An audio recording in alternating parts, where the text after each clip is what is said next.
Mr. President, my distinguished colleagues, I rise to co-sponsor the proposed Senate resolution honoring the life, legacy, and outstanding contributions of Rene Clert Bobet Baterbonia. Maraming salamat po sa aking colleague, Senator Robin Padilla, for sponsoring this resolution that I truly believe in. Mr. President, ang kwento ni Bobet ay kwento ng maraming Pilipino. Isang batang nangarap na maiahon ng kanyang pamilya sa kahirapan. Isang batang naniwalang sa sipag, tiyaga, disiplina, at malinis na paraan, maaaring mabago ang iyong kinabukasan. As a mother with a son, I was truly touched by the story of this young man. Bobet's story is the story of countless Filipinos who continue to fight fairly despite the limitations life has placed before them.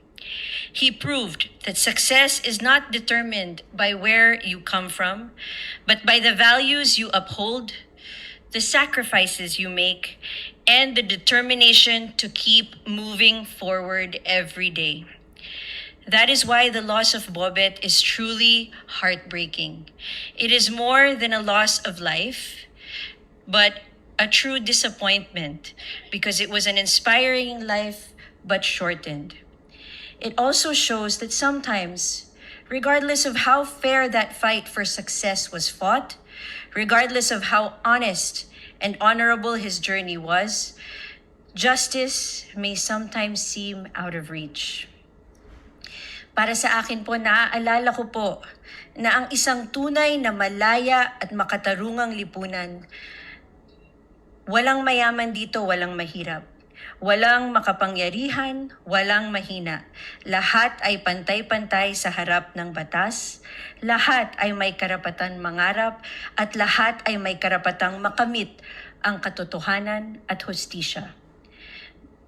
This story also reminds me of a life so beautifully lived, but that justice and truth should not be selective, but equal for all.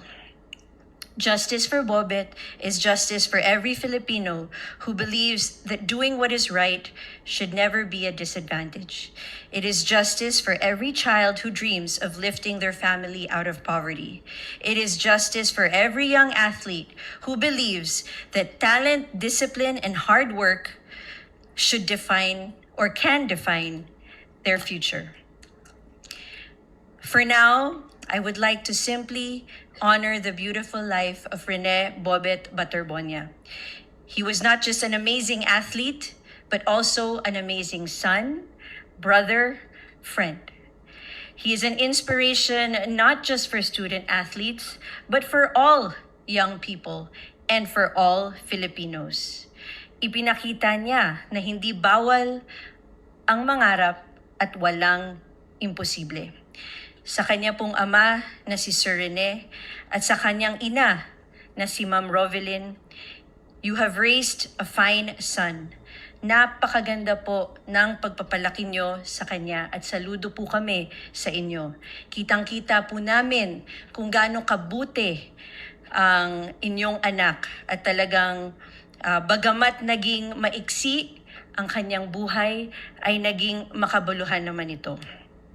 At Bobet, kung saan ka man naroroon, maraming salamat sa lahat ng ginawa mo para sa larangan ng basketball, para sa iyong pamilya, sa iyong kapwa at sa iyong komunidad.